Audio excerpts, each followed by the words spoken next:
नमस्कार, श्री स्वामी समर्थ. आज बघूयात 27 नक्षत्र असतात. एकूण 27 नक्षत्रांमध्ये पहिलं नक्षत्र जे आहे ते मेष राशीमध्ये. मेष राशीचा स्वामी जो आहे तो मंगळ. मेष राशीमध्ये पहिले नक्षत्र येते अश्विनी नक्षत्र.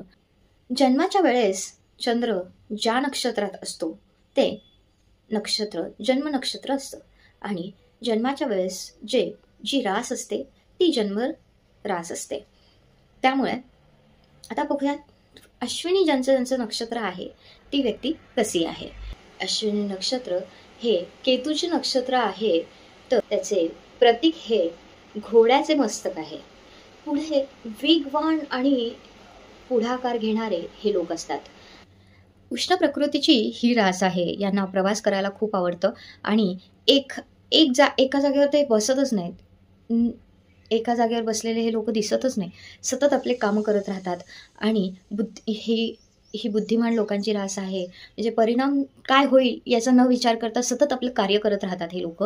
आणि मैदानी खेळ यांना आवडतात आणि जरी आवडत नसतील खेळायला तर पाहायला तरी आवडतं. त्या खेळाचं भरपूर ज्ञान त्यांना असतं आणि या लोकांना चहाची खूप आवड असते. मनासारखे कार्य घडले नाही तर यांची चिडचिड होते आणि सतत हे ॲक्टिव्ह असतात. म्हणजे सतत ऊर्जा यांच्यामध्ये खूप असते. धाडसी स्वभावाचे हे लोक असतात. केतू यांचा स्वामी असल्यामुळे त्यांना अचानक आध्यात्मिक आणि या औषधी गोष्टींमध्ये त्यांना फार या क्षेत्रामध्ये आकर्षण असतं की अल्टरनेटिव्ह हिलिंग, योग, ध्यान या फिजिओथेरपिस्ट. त्याच्यानंतर ते अतिउत्साही, कधी गोष्टी धीरानं न घेणं पण मनाने अगदी कोमल असतात ही लोक. या लोकांचं कसं असते, मी पहिले करतो, मी लगेच कृती करतो की फास्ट गती असते त्यांच्यामध्ये. खूप प्रचंड उत्साह आणि ऊर्जा असते या लोकांमध्ये.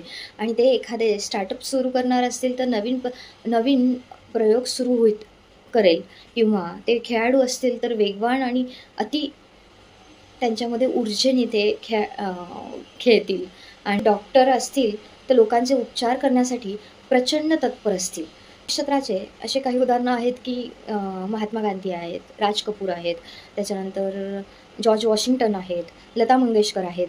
अशा बऱ्याच जणांची अश्विनी नक्षत्र आहेत. त्यामुळे या सगळ्या लोकांची अश्विनी नक्षत्र होती.